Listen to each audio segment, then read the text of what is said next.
Have you ever have you ever watched a market rally unfold? Oh, yeah, constantly. I mean, really watched it on the screens. Trading volume is just absolutely through the roof. Every indicator you look at is flashing green. Right. Everyone is buying. Your friends are texting you about it.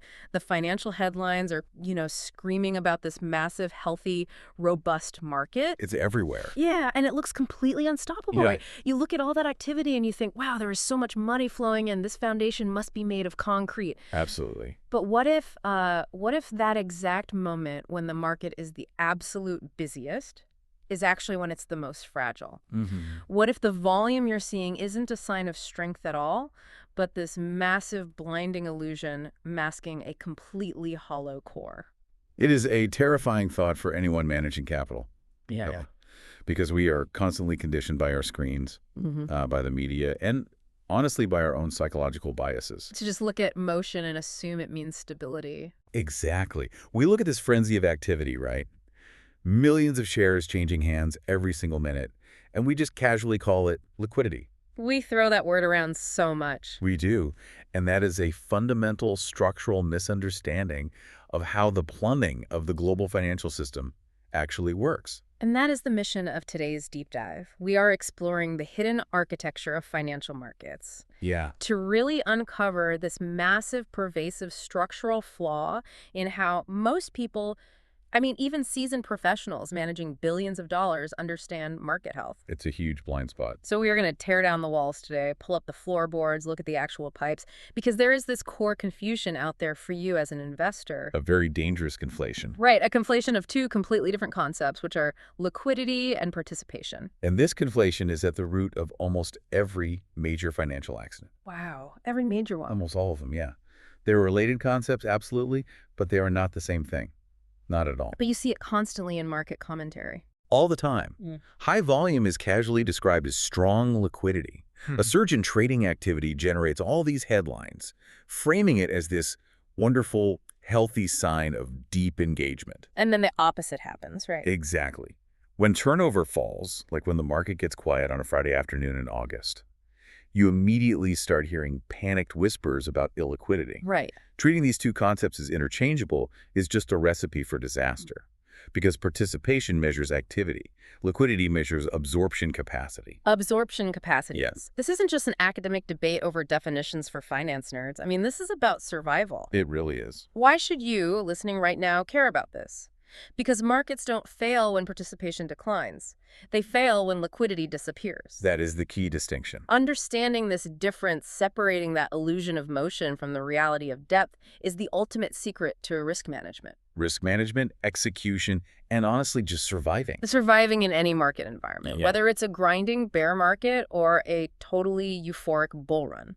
Operating under the assumption that a busy market is a safe market is, it's like walking into a trap blindfolded. Yeah. The moment you realize that millions of trades per second can actually be a blinding signal of profound systemic weakness. Your entire perspective changes. Completely shifts. Yeah. You stop looking at the volume bars and you Yeah. start looking for the hidden stress fractures. Okay, let's unpack this. What exactly is participation? Let's start there. If we want to define it as an observable metric, we are basically talking about measuring how many actors are actively transacting in a market at any given specific moment. Right. It's a head count. Yeah, it's the head count at the party. It's literally counting the number of people who have walked through the door. And it is entirely observable and quantifiable. Right, it's just data. Exactly. When we talk about participation, we're looking at hard data points. Trading volume, turnover ratios, the sheer frequency of order flow just hitting the exchange. And breadth, too, right. Yeah, the breadth of engagement. Like, are we seeing purely systematic algorithmic flows? Are massive pension funds rebalancing? Or are retail participants just flooding the zone through those zero-commission brokerage apps? Right. Participation is just the aggregate of all these different actors deciding, for whatever reason, that they need to execute a trade right now. I remember looking at a meme stock a few years ago. The volume was just unbelievable. Oh, the meme stock craze is a perfect example. Entire floats were turning over multiple times in a single trading session. Every person I knew was talking about it, trading it, watching it. The participation was off the charts. Right. If you looked at the participation, it looked like the deepest, most robust market on Earth. But it wasn't. Exactly. So what actually drives that kind of activity? Why does participation suddenly spike to the moon on a random Tuesday? Strong narratives. Narratives. Always. Human beings, and by extension the algorithms that are programmed by human beings, react to stimuli.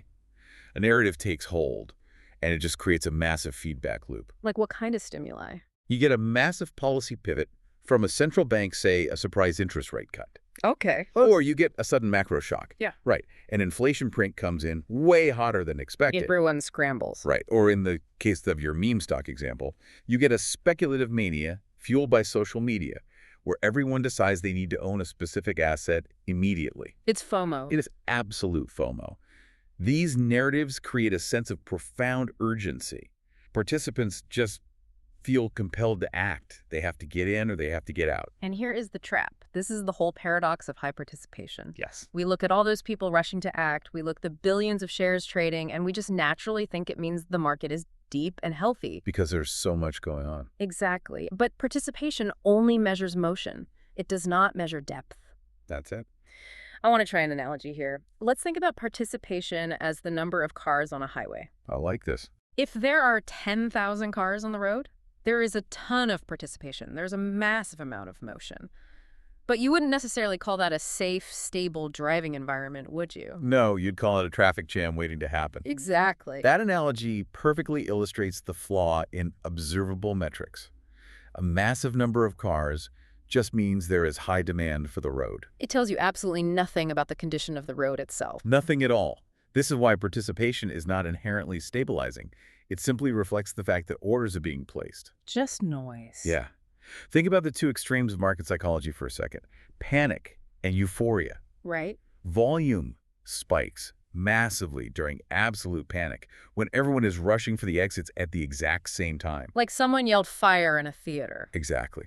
And volume also spikes during wild euphoria, when everyone is just clamoring to get a piece of the next big thing. So in both of those cases, the participation is incredibly high. Very high. The charts are showing these massive, towering volume bars, but the actual resilience of the market during those moments might be shockingly low.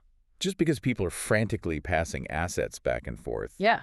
it doesn't mean the market can handle a true shock. Right. If 100 high-frequency trading algorithms are trading one single share of a stock back and forth 1,000 times a minute to capture fractions of a penny, Your participation metrics are going to look phenomenal. your volume is off the charts. But the actual depth. The actual depth of that market, its ability to absorb a genuinely new, massive sell order from a real human being or a real mutual fund, might be practically zero. Because it's just computers passing the same dollar back and forth. Exactly. Participation measures motion, not depth. It is literally just the illusion of activity. Now here's where it gets interesting. If participation is just the number of cars on the road, what is the actual hidden architecture? Yeah. What is the true meaning of liquidity in this framework?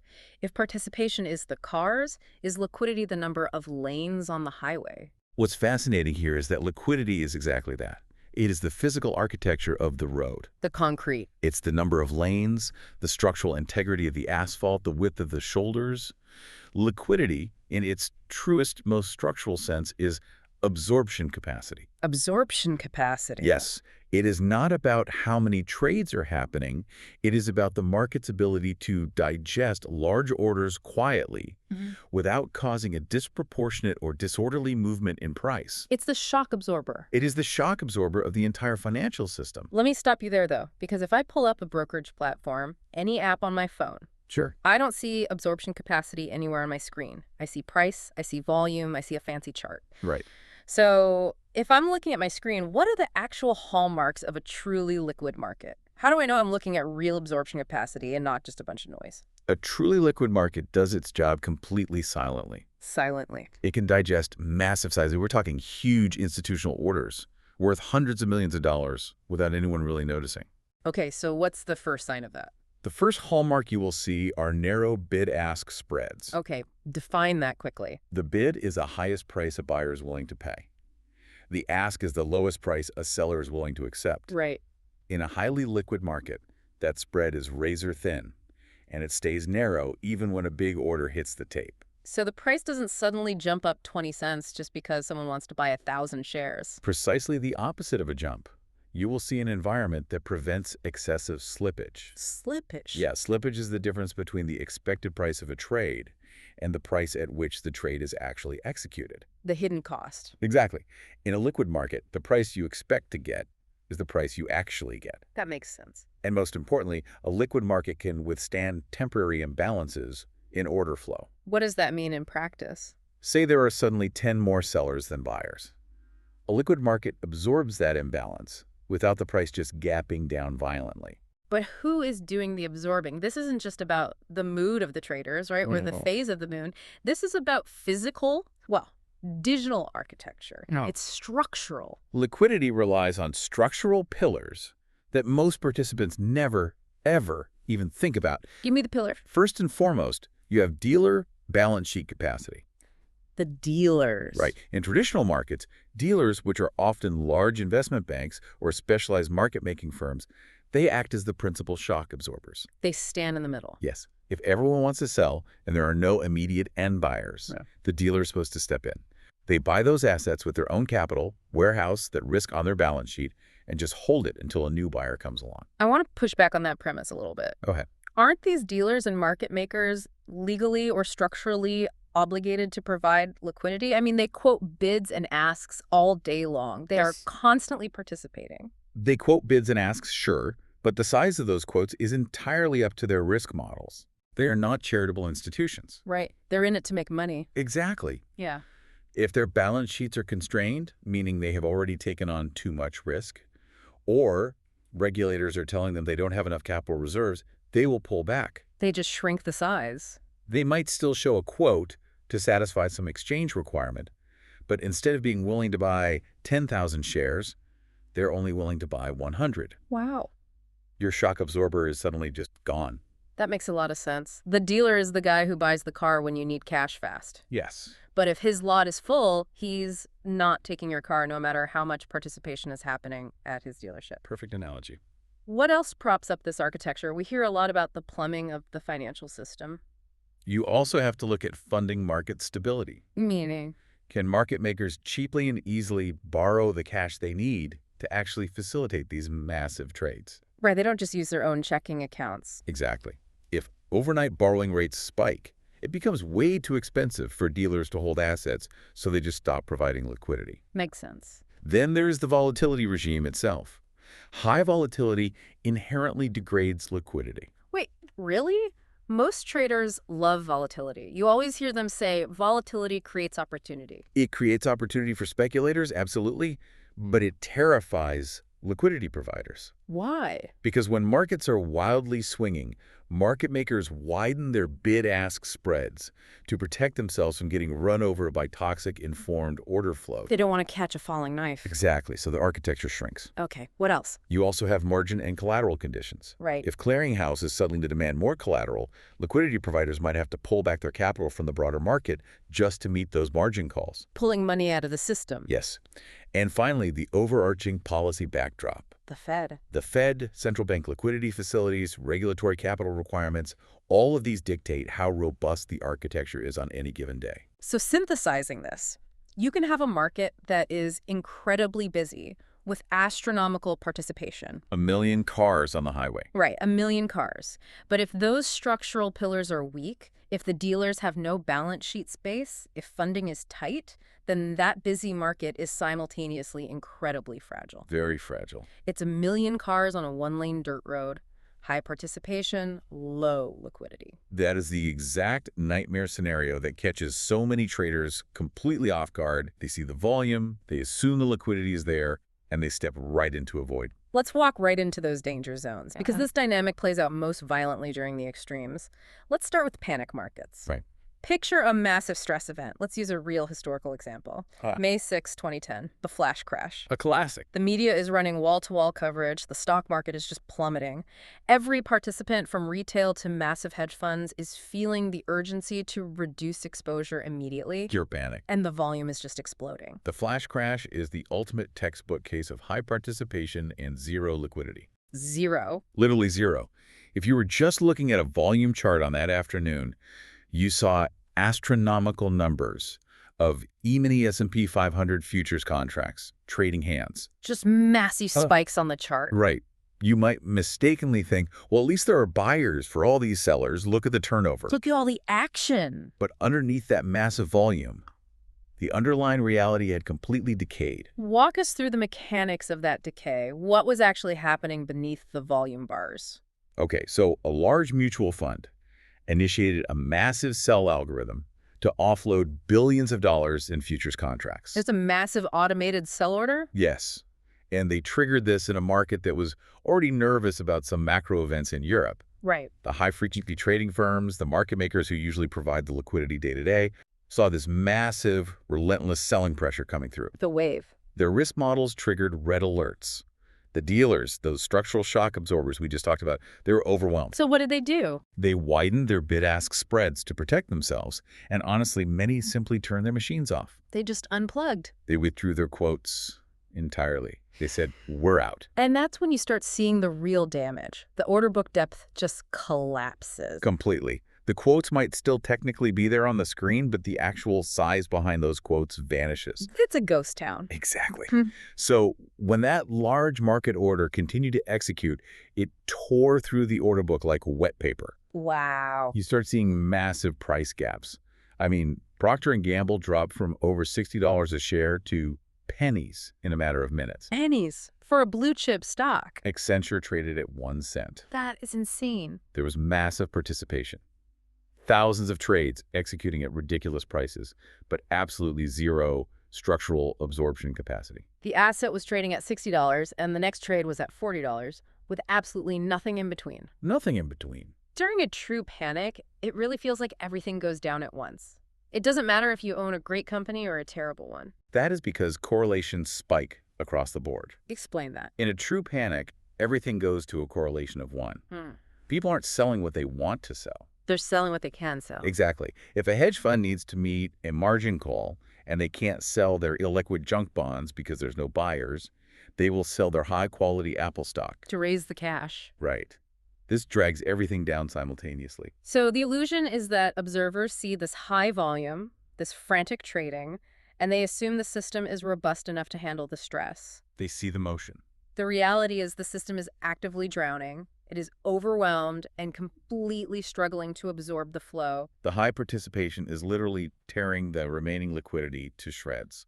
But the real story is that this doesn't just happen during panics. No, it happens during euphorias too. Let's pivot to the opposite extreme then, the late cycle rally. Okay. Let's look at late 2021, the post-COVID tech and crypto boom. Everyone's favorite era. Right, everyone is making money. Retail flows are just pouring in. The systematic momentum strategies, the trend followers, they are all max long and adding to their positions. Enthusiasm is absolutely peaking. It feels like the easiest market in the world. You just buy and it goes up.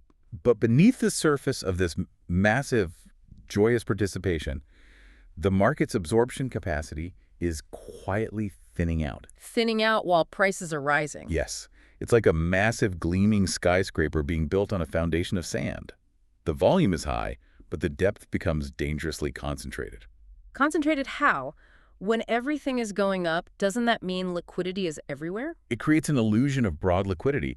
You start seeing market leadership narrow down to just a handful of assets. Like the big tech names. Right. Think about the Magnificent 7 tech stocks. The broad market index might look incredibly active, but all the real volume and depth is clustered in 5 or 6 massive names. The rest of the market is actually kind of hollow. Very hollow. And meanwhile, underneath the surface, dealer inventory constraints are tightening. Wait, why would dealer constraints tighten during a massive bull market? Shouldn't they be thrilled? Everyone's trading.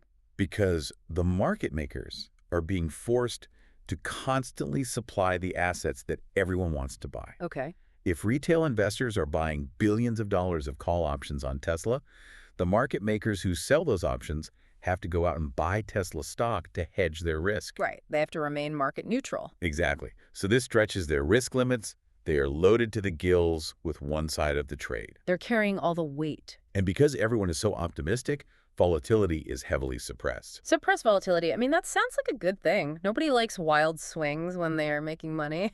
It sounds good. But artificially suppressed volatility masks deep, deep fragility. How so? It acts like a siren song. It encourages everyone, from the guy on his couch trading retail to massive hedge funds, to use more leverage. Because it feels safe. Right. They think, well, the market only moves 0.5% a day, so I can borrow 10 times my capital safely. But it means that if a shock does arrive, the market makers have no cushion, and everyone is hyper-leveraged. So the key takeaway here is that liquidity vacuums those terrifying air pockets where there are simply no bids. They often form at the exact moment participation peaks. Exactly. The market is so busy being euphoric, so busy trading at maximum capacity, that it has exhausted all its structural reserves. And when the trend finally turns, All those hyper-leveraged participants try to squeeze through the exit door at the exact same moment. and they find out that the door hasn't gotten any bigger just because the party was crowded. The door is still the same size. But this brings us to the ultimate test. If you are sitting there listening to this, managing your own money, or maybe you're managing a massive macro fund, Yeah. you have to ask yourself one direct question. Can this market digest size without disorderly repricing? That is the question. This is what we call the absorption principle. It is the only metric that truly matters in the end. Let's paint the contrast for you, the listener. Walk us through a strong liquidity environment versus a weak one under the lens of this absorption principle.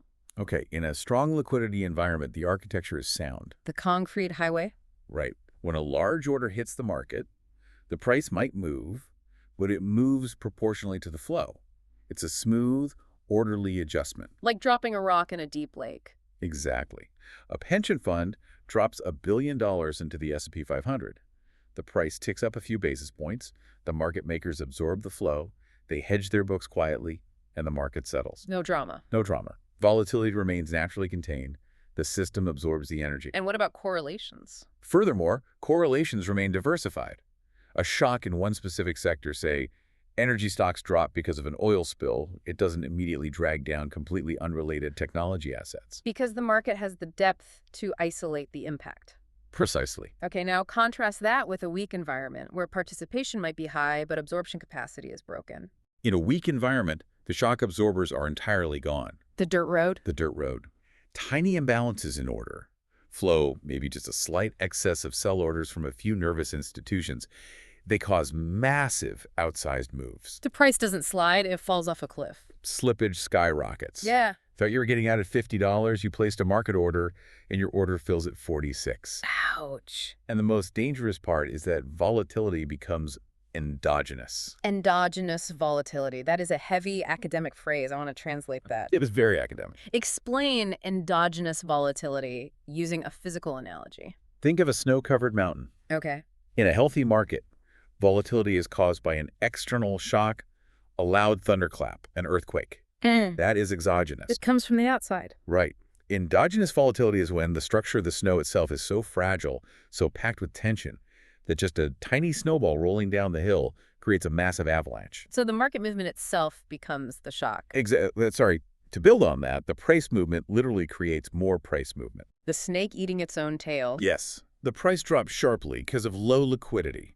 That initial drop triggers automated stop-loss orders from traders trying to protect their capital. Which means more selling. Those new stop-loss orders hit a market with zero depth, causing an even sharper drop. Which triggers more stops. And that sharper drop triggers margin calls from brokers, forcing clients to liquidate even more positions. The selling creates more selling. The structure of the market itself is creating the chaos, entirely independent of any real-world news. Exactly. Forced repositioning just accelerates the downward spiral. To summarize this core principle, high participation actually amplifies liquidity stress if the absorption capacity isn't there to handle it. It makes it worse. If you have a massive crowd trying to push through a tiny door, the size of the crowd doesn't make the door any bigger. It just guarantees a crush. The participation is the crowd. The liquidity is the door. Wow. Traders spend way too much time counting the crowd and way too little time measuring the door. Let's zoom out for a second, because this isn't just about stocks, right? Not at all. This fundamental misunderstanding plagues every single corner of the financial system. Let's look at how this manifests across different asset classes. It's everywhere. I want to spend real time here because this is where the theory actually hits the road. Let's start with the absolute bedrock of global finance.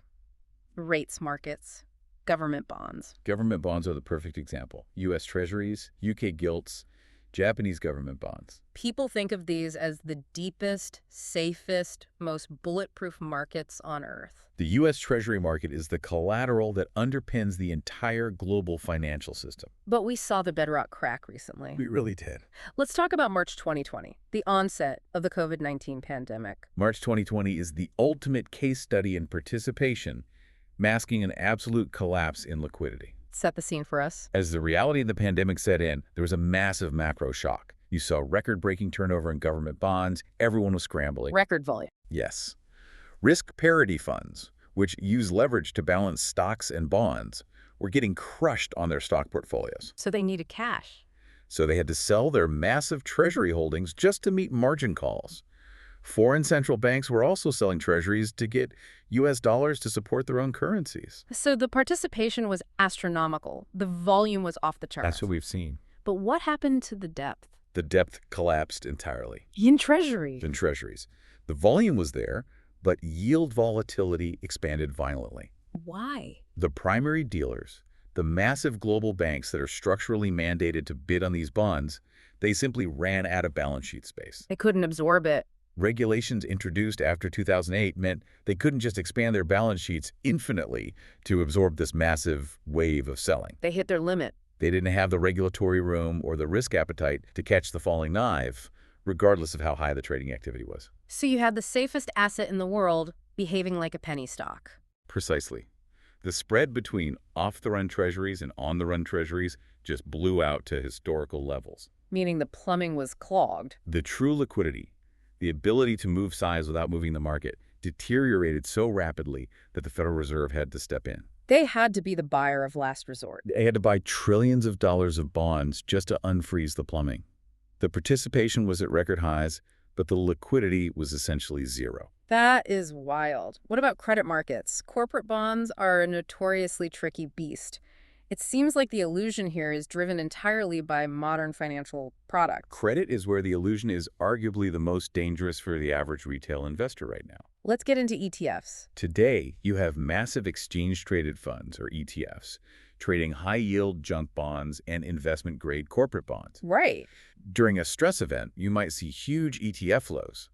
Millions of shares of the ETF are changing hands every hour on the stock exchange. Which looks great on my screen. It provides this very comforting illusion of immense participation and liquidity. You look at your brokerage app and think, great, my bond ETF traded 20 million shares today. I can get out whenever I want. But the ETF is just a wrapper. It's a shiny box holding something much uglier inside. Exactly. The ETF is trading heavily, but if you look at the underlying cash bonds, the actual physical debt issued by corporations like Ford or AT&T, they might have zero depth. How is that possible? Corporate bonds trade over the counter. They often trade by appointment. By appointment. Meaning a broker literally has to call around on a phone to find a buyer for a specific bond. It's not an electronic order book like stocks. I call this the Hotel California effect. You can check out of the ETF wrapper anytime you like, but the underlying assets can never leave. That is exactly what happens. You have a situation where authorized participants, the firms that create and redeem ETF shares, can't actually sell the underlying bonds to meet the redemptions. So the whole mechanism breaks. So the price of the ETF unmoors from the net asset value of the bond. The price plummets. Spreads widen rapidly, the value of the ETF plummets despite the heavy participation on the surface. Because turnover in the derivative or the ETF absolutely does not equal resilience in the underlying asset. Not even close. Let's cross the globe and talk about FX markets, currencies, specifically emerging market currencies. This is a brutal arena. Let's use the Turkish lira as a recurring historical example, or even the 1997 Asian financial crisis. Okay. In emerging markets, during a funding squeeze, participation becomes incredibly intense. Everyone needs dollars. Yes. Local corporations trying to pay off dollar-denominated debt, foreign investors fleeing the country, local citizens trying to protect their savings from hyperinflation. Everyone is rushing to exchange local currency for U.S. dollars. The activity is frantic. So you have massive volume at the currency exchanges. Massive volume, but that rapid flow completely fails to stop sharp, brutal depreciation if global dollar liquidity is tightening. Right. If the Federal Reserve is raising rates, sucking dollars out of the global system, it doesn't matter how many Turkish lira you are offering to trade. There are no dollars on the other side. You can have the busiest trading day of the year, But if the structural dollars aren't there to absorb the local currency sales, the exchange rate simply collapses. High activity coinciding perfectly with structural fragility. Exactly. And finally, equity markets. This is what most people are watching day to day. We all know that equity sell-offs almost always feature record volume. Always. The biggest down days, like Black Monday in 1987 or the COVID crash in 2020, are the highest volume days. Yes, and yet during those exact periods of record volume, if you look at the order book depth, it completely collapses. The depth vanishes while the volume spikes. Market impact rises exponentially. Let's define market impact for the listener. It is how much the price moves when you execute a trade. Okay. In a normal market, a 10,000 share trade might move a stock 1 cent. During a high participation panic, that exact same 10,000 share trade might move the stock 50 cents. Because there's no resistance. There's nothing there to absorb it. And this creates those insane intraday swings, right? Yes, the reversals become violently sharp. You get these massive face-ripping rallies in the middle of a crash. People call them dead cat bounces. They happen solely because the order book is so thin on the upside. Once the immediate wave of selling exhausts itself, even a tiny amount of buying pressure hits an empty order book and rockets the price upward. High volatility, high participation, absolute zero structural liquidity. Exactly. If we connect this to the bigger picture, across every single asset class, rates, credit, FX, equities, the dynamic is identical. It is a universal rule. Participation just measures the urgency of the actors. It measures how badly people want to move. Yes. Liquidity measures the stability of the stage they are acting on. Urgency versus stability. And urgency without stability always leads to crisis. This brings up a massive question. If this distinction is so incredibly clear, and if it applies across the board, why do we keep getting it wrong? Fair question. Why do smart, experienced traders, massive hedge funds, and sophisticated algorithms continually confuse volume with liquidity? It comes down to a very powerful psychological phenomenon: visibility bias. Visibility bias. Human beings are naturally wired to react to what is right in front of them. What they can see. And participation is incredibly easy to see. It is spoon-fed to us by the financial industry. Volume data is everywhere. Every charting software highlights activity spikes with these bright green and red bars. The financial news networks have massive chyrons screaming about billions of dollars in turnover. It is observable, it is immediate, and it feels deeply significant. It's seductive. It feels like you have your finger on the pulse of the market just by watching the volume bar tick up. You feel like you are part of the herd, and there is safety in the herd. Safety in numbers is an evolutionary instinct. We can't help it. Right. Liquidity depth, on the other hand, is essentially invisible to the casual observer. It does not flash brightly on a screen. It's hidden in the plumbing.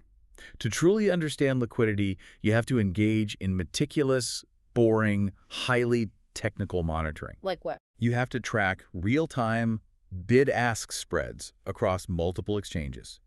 You have to calculate market impact models, monitor overnight funding conditions between banks, and assess complex balance sheet constraints of major financial institutions. Who has the time for that? If I'm trading my own portfolio after I get home from work, I can't build a complex model of a primary dealer's balance sheet. Most people don't have the time or the data access. No. And that bias toward easily observable metrics creates a massive structural blind spot for the average participant. They are looking at the speedometer when they should be checking the engine oil. Great way to put it. But it's not just human psychology, right? Yeah. There is a structural reality to why this is more dangerous now than it was 20 years ago. Yes, the rules of the game changed. Let's talk about the regulatory shift. I want to spend some time here because this feels incredibly counterintuitive. This is crucial to understanding modern markets.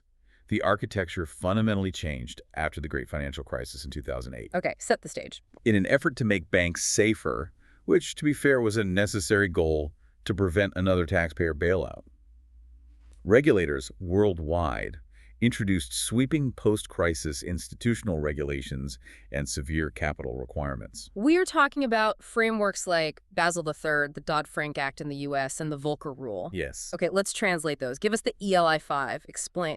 I'm 5 for what these regulations actually did to the banks. Okay, think of the banking system before 2008 as a race car with no speed limiter. Just going as fast as they want. Right. They could borrow massive amounts of money, leverage up, and take huge risks. And then 2008 happened and they crashed the car. So Basel III and Dodd-Frank essentially put a heavy speed limiter on the engine and demanded that the car carry massive airbags and a roll cage. Sounds safe. They forced banks to hold much higher quality capital like cash and government bonds against their trading positions. And what about the Volcker rule? The Volcker rule specifically stopped banks from doing proprietary trading, meaning they couldn't just gamble with their own money for profit in the same way. So they made the banks safer, they put in airbags. How is that a bad thing? What was the unintended consequence? The unintended consequence was that it severely constrained dealer inventories. Explain that. By putting all those airbags in the car, there was no room left for cargo. Ah, Before the crisis, if a massive wave of selling hit the market, the big investment banks could act as massive sponges. they would just buy it all up. They had the balance sheet flexibility to step in, buy those plummeting assets, warehouse the risk, Yeah. and smooth out the volatility. They provided true structural liquidity. They caught the falling knives. Yes. And today, because of those strict capital constraints and leverage ratios, they simply cannot warehouse risk like they used to. it's too expensive for them. It is way too expensive in terms of capital charges. If a bank wants to buy $1 billion of corporate bonds to stabilize the market, regulators require them to set aside a huge amount of expensive capital to protect against the risk of those bonds falling further. It's just bad business for them now. It simply isn't profitable for them to be the shock absorber anymore. Wait, I want to make sure I am hearing this correctly. Regulators put Dodd-Frank and Basel III in place to stop another 2008. Yes. They made the banks safer.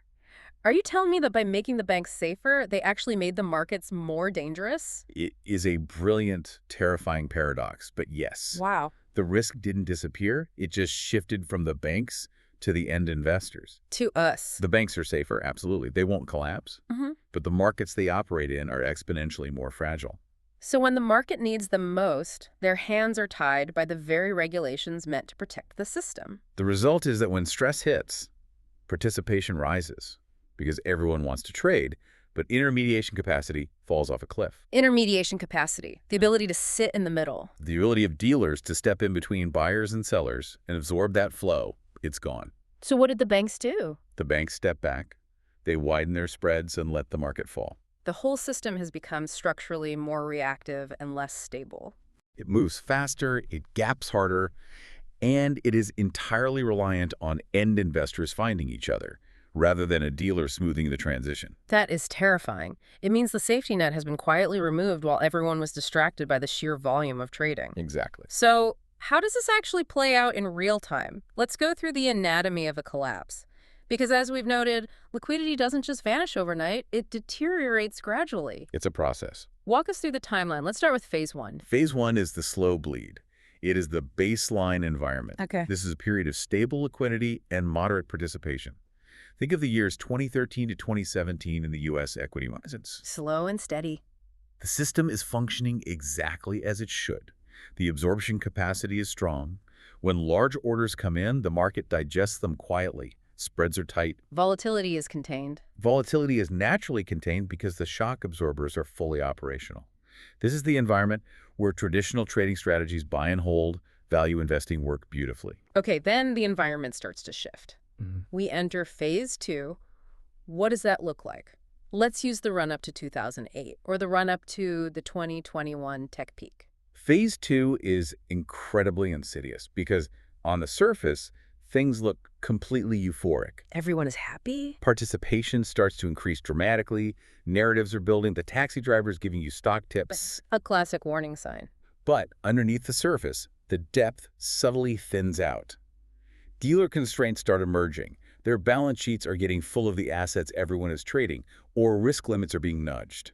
So the volume is going up, but the foundation is rotting. Exactly. And what's crucial here is that volatility compresses in an unnatural, precarious way. It's too quiet. It's way too quiet. The VIX drops to historic lows. The market feels invulnerable, but it's actually just stretched taut like a rubber band. Everyone assumes it's safe to leverage up. Everyone is using maximum leverage because the market seems so safe. Yeah. This is the trap. And then the rubber band snaps, phase three, the shock. The shock. A trigger event occurs. And it doesn't even have to be a massive historical event. It doesn't have to be a pandemic. No, it could be a slightly bad economic data point, a geopolitical flashpoint, or even just a large, unexpected liquidation by a major macro fund. Just a spark. Suddenly, The hidden fragility is revealed. Because the depth had thinned out in phase 2, this new wave of selling hits a massive air pocket. Avoid. Bid-ask spreads blow out instantly. Market impact increases exponentially, and the correlations across entirely different asset classes suddenly spike as everyone rushes for the same tiny exit door. Which drags us right into the abyss. Phase 4. The liquidity crisis. Phase 4 is when the architecture breaks entirely. Total collapse. Forced deleveraging takes over completely. This is the fourth quarter of 2008, or March 2020. Right. Margin calls trigger automatic selling by brokers. That automated selling drives prices lower, triggering more margin calls across the street. And participation is still high during this. Participation remains incredibly high. Everyone is panic trading, the volume is astronomical, but absorption capacity has completely collapsed. No one is catching it. There are no structural buyers left, the dealers have stepped back, the market goes into free fall until prices reach a level so deeply distressed that deep value capital finally steps in. Or the government bails it out. Or central banks are forced to intervene with trillions of dollars. The scariest part about this 4-phase cycle, the ultimate trap for you, the listener, is the timing. Priming is everything. By the time fragility becomes actually visible to the average participant in phase 3 or phase 4, the structural liquidity had already deteriorated weeks or months prior in phase 2. Long before you noticed. By the time you see the illiquidity, it is way too late to protect yourself. You are already in the blender. The trap is looking at phase 2, seeing the high volume and low volatility, and assuming you are in a healthy phase 1 environment. So what does this all mean? How do you actually use this information? You have to change how you operate. We've outlined the problem, the illusion, the hidden architecture, the regulatory paradox.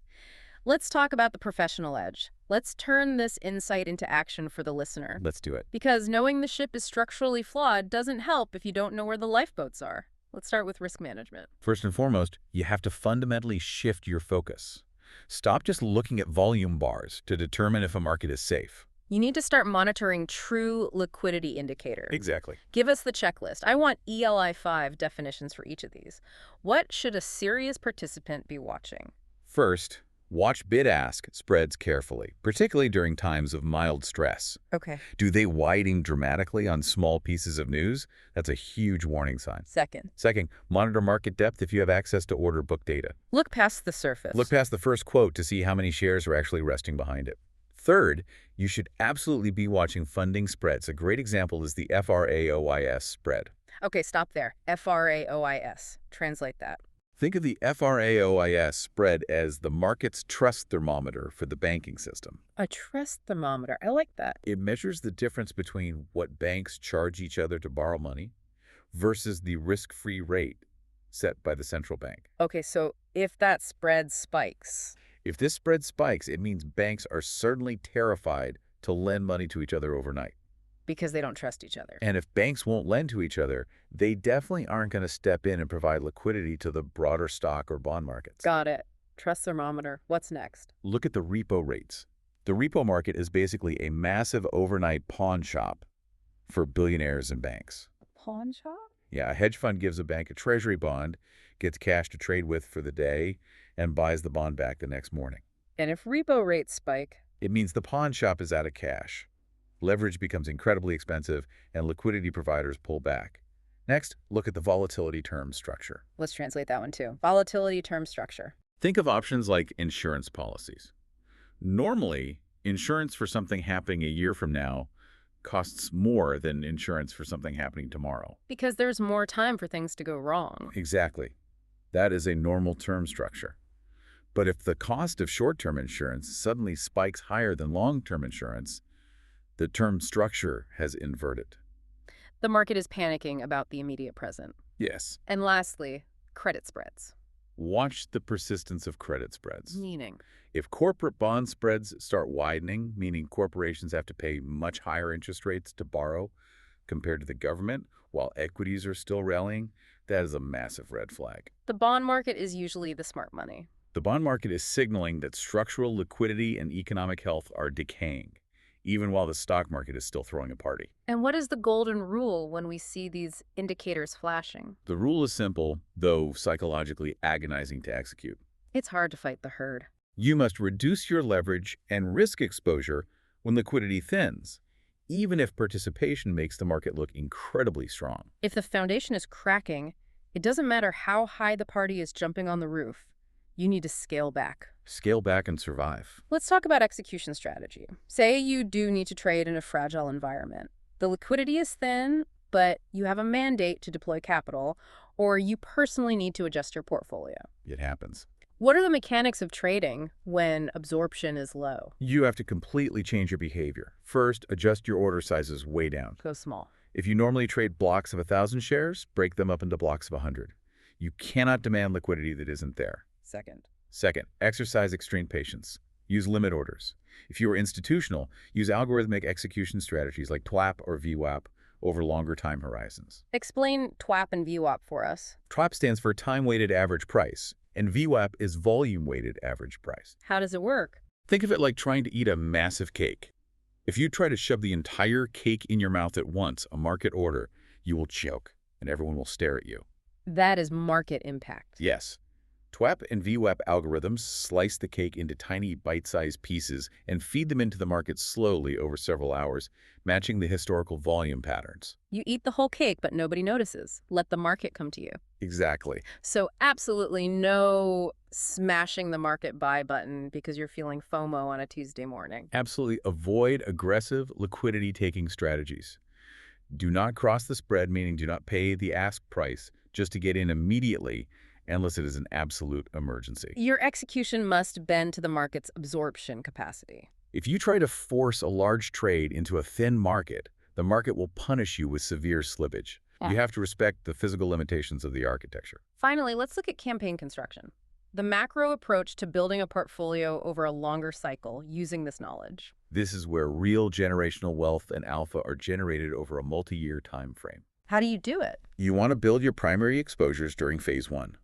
When liquidity is stable, absorption is reliable, and you can get into positions efficiently without massive market impact. You build when the foundation is solid, even if participation is boring and low. By the boring market. And when the euphoria hits. When we enter phase 2 and everyone is making money. You start reducing exposure. Selling. When you see massive participation-driven enthusiasm, when your aforementioned taxi driver is giving you stock tips, and volume is at record highs, but you simultaneously see your underlying structural liquidity metrics like the FRA-OIS or credit spreads decaying. That is your signal. That is your signal. That is when you distribute your assets to the latecomers. You don't wait for the shock. You sell into the high participation, while the fragile liquidity can still technically absorb your exit. This brings us to the final, ultimate contrast. Participation signals opportunity and movement. It tells you where the crowd is going. But liquidity determines your survivability. It tells you if the bridge can actually hold the weight of the crowd. Survivability is the only thing that matters in finance. Truly. You can be right about the macro narrative, you can pick the perfect asset, you can perfectly predict the next technological revolution. But if you get caught in a liquidity vacuum, face a margin call, and get forced to liquidate at the bottom, you lose. Understanding liquidity is what keeps you in the game long enough to actually realize your gains. This has been a massive paradigm shift. Let's wrap up the journey we've been on today. It's been a deep one. The core insight we want you to take away is this. Markets do not become unstable because too few people are trading. They become unstable because the system's absorption capacity collapses. The capacity to absorb flow. We have to break the mental habit of linking volume with safety. High volume can, and often does, coexist with extreme fragility. And conversely, low volume, quiet markets can coexist with total, rock-solid stability. The true professional edge isn't about having a faster data feed or a more complex machine learning trading algorithm. It's simpler than that. It is about diagnosing the invisible architecture of liquidity rather than reacting to the blinding visibility of participation. It is about looking past the noise, past the flashing lights of high turnover, and asking the hard, boring questions about the structural integrity of the market plumbing. Exactly. And as we look to the future, this distinction is only going to become more critical. Think about where we are heading. It's speeding up. With algorithmic trading moving faster than ever, deploying complex momentum strategies at the speed of light, and with millions of new retail participants entering the market daily through frictionless, zero-commission apps, the illusion of participation is only going to grow stronger. The charts are going to look busier. The volume bars will look higher, the headlines will sound louder and more urgent. But the plumbing is still constrained. So, before you commit your capital, your time, or your energy into the next massive market wave, ask yourself a different question. Ask the right question. Don't ask how active the market is. Don't look at the volume and feel comforted by the crowd. Ask how much stress it can actually absorb. Because when the music inevitably stops, When the panic sets in or the cycle turns, it's not the motion that saves you. Right. It's the resilience of the floor you're standing on. What kind of floor are you building on today?